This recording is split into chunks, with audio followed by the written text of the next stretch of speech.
Maal jechuu barbaade? Tole haa ta'u. Maal isa dha jechuudha kan jireenya ijoolleetti akkas taphatu amman gatii isaa kennaaf. Lakki na dhageessa akkati milkiitiin doorsisee waan hin beekne sitti hin fakkaatin. Milkii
Eessa jirti biyyaa kisiifa? maatiin beekaa dheer lafa isheen jirtu. Gaafa na ilaatu waardiyyaa isheetti fakkaadha. Akkamitti lafa isheen jirtu wallaaltu? Ati riyaa ishee miti moo? Eeyyiin sirriidhaan riyaa isheedha. Garuu karaa deemaa abbaa argetti lafa riyyaan koo jirtutti ni mala. Maal jechuu barbaade? Na dhageessa siifan nama isheen jaallatte bareera. Yoo si dhageessifitti siifanii mooraa kana keessas ta'e mooraa kana haalatti dhiira kan biraa faana argeennaan sababa isheetiin abbichaan ajjeesa. Ati gatii maal taatiifidha? Ani ergamtuu keenya yoo barbaade dheeqi isheetti madda. Kutin deema.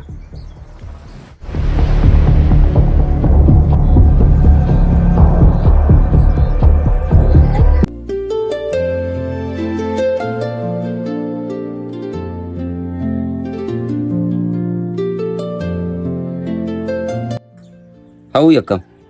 Nagaa koodha. Akkam taate maal irra geessa? Amma wanta hundasaa bareeda. Eenyu akka viidicha waraabes maaliif akka inni waraabes bareeda. Eenyuudhaan ni waraabe maal barbaadeeti? Abdiitu waraabe kan inni waraabes maallaqa irraa nyaachuuf jedheeti. Maal isa dha jechuudha kan jireenya ijoolleetti akkas taphatu amman gatii isaa kennaaf. Lakki beeka ariifattee sololtee haalota kana caalaan balleessi. Maal jechuudha utuunni waan badii akkasii hojjetuun akkamitti isa dhiisa? Lakki innis obseenis gatii isaanii hin argatu waan hin yaadeeru hin qabu. Maal yaadde? Isa naaf dhiisi. Karaa siifanis ta'e milkiis hin miine gochaa isaanii kanarraa akka isaan baratanii fi haalota mijeessaa jiru hin qabu. Kanaaf yeroo xiqqoo naaf laaddu. Tole maalumaafuu ofii keessa of eeggadhu. Tole maalirra kan deemu sin beeksisa. Tole jabaadhu.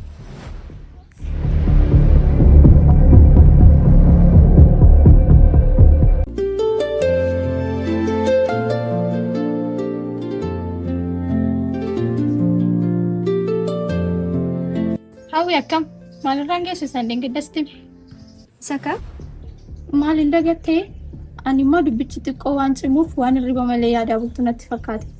Maalumaafuu waa'ee siifaniif milkii utuu isheen daandii irratti milkii dhungattu viidiyoo waraabame turedha. oo salaay ani immoo dubbicha hanga kanaatti madaalaan kaasuun dhiise. Oo akkasidhaa akkas taanaan rakkoon qabu gaafa obboleessi ishee mootiin mana ishee ari'ee baasu argite. Rakkoon qabu yoo isheen mana yaaramte atiif abdiin immoo mana barumsaatti yaaramtu. Maal? Homayyuu kana booddee wanti godhamu hundumtiyyuu nama tokko qofaa miidhamti. Nama hundaa miidhamani.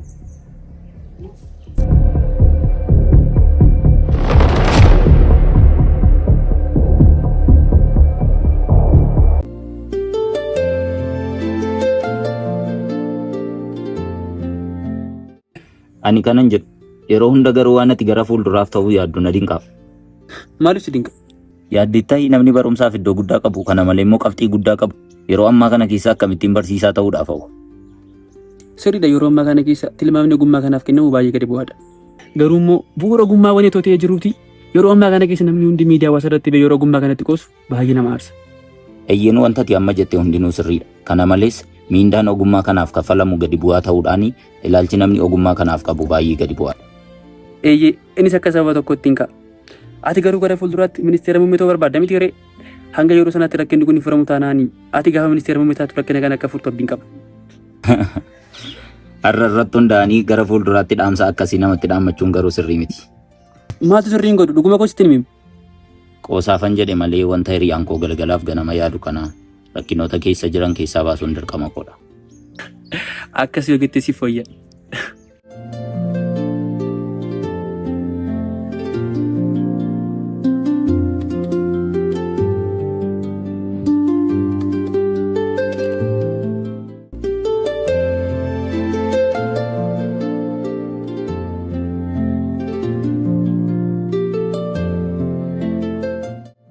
Ay Firii, jaalis taphatee kaa.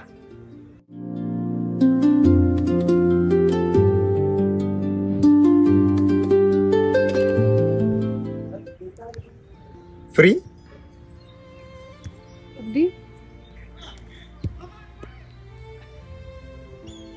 Maalni an kana yaadaan badu? Lakki yaadaan hin bantu. Akkasuma miira koo dhaggeeffachuu barbaaduu ni malu. Ati garuu akkamii naguma na bira dhuftee? Animma isa yeroo darbe atachumaan bannaan si harchisuun dhufe. Maal siin jedheen achumaan bade? Maal siin jedheen ture? Oolmaa kuu yeroo darbe sana akka sabaadhaan nama galii turte. Oo dagadheen ture hin baashu. Rakkoon qabu. Gaafa daree galu oolmaa keessi hin kaffala. Tole. Ati garuu maaf baqasteessi? Lakki anoo callisee qilleensa fudhachuu barbaadeen. Waa'ee milkii fedhamiti? Maal? Maal haasaa jirtu? Firii.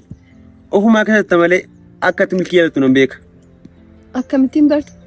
Jechuun si qofaatu beekamu? Miira kee yeroo darbe sana ilaaleen bare. Ana qofaatu beeka. Hin soraati. Tole.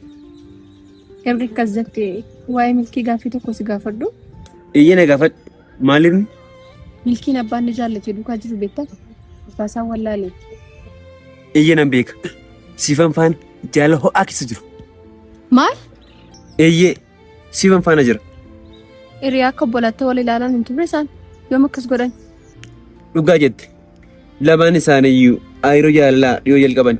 Yoo ta'u barbaaddes waan lamaan isaanii gargar baasu harka keessa jira. Maali inni wantichi?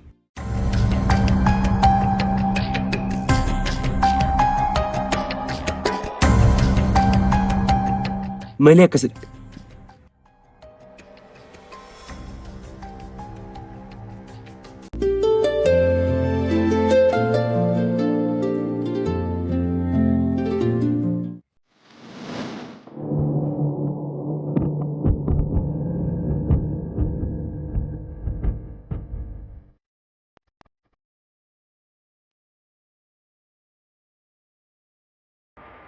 Siiniif waa'ee kee immoo tokko lamaan dhageera.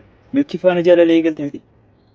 Eeyyee waaqaaf galata. Namoonni bara jireenya kootti baay'ee jaalladhuu fi osoo abbaa warraa koo gara fuulduraa naaf ta'e jedhee nama barbaadu rabbi naaf kenneera. Sirrii kee jette ati tarii isa jaallachuu dandeessa. Garuu yoo ati dagatte si haa yaadachiisu. Ati kanuma koo fi kanuma koo qofaadha siin jedheen ture. Baay'ee qoosta. Jaarraa qafaa keessa akka jiru hin dagattee? Lakki hin daganne nan beeka. Isa kam dirqamaan kan kenna godhachuu yaaltare? Yeroo tokko wanta barbaadan yoo dhaban abbaa wanta sana dhabamsiise hin balleessu. Maalaa saarta ifanaaf godhe na dursa saarta moo? Lakki ammaaf ifa gochuu hin barbaachisu. Garuu yeroon isaa ga'u hin agarta. Na dhageessaa akkati milkiitiin doorsise waan hin beekne sitti hin fakkaatin. Milkii waan tokko haa ta'uti anatu gatii keessiif laata.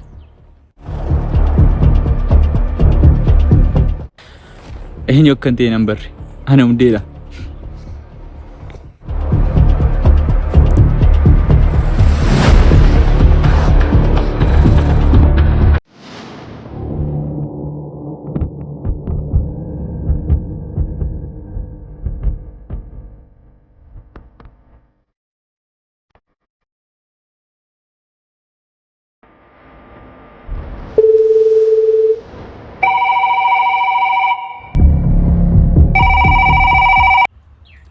Hello Awiko, akkam? Sii jira mootii onnee koo akkamiti? Nagaa kooti, si yaade malee. Anis si yaadeera moo akkoo garuu amma dhimma wayii si mari'achuu barbaadeen. Maal ture dhimmichi? Eelaa akkas ture.